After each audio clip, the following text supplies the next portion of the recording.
بسم الله الرحمن الرحيم.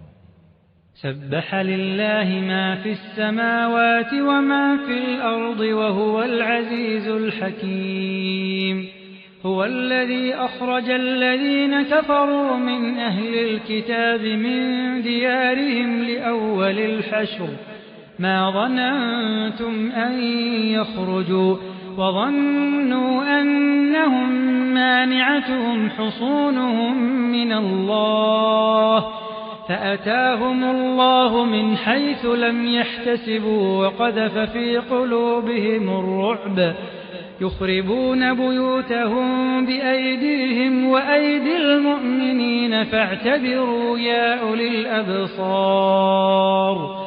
ولولا أن كتب الله عليهم الجلاء لعذبهم في الدنيا ولهم في الآخرة عذاب النار.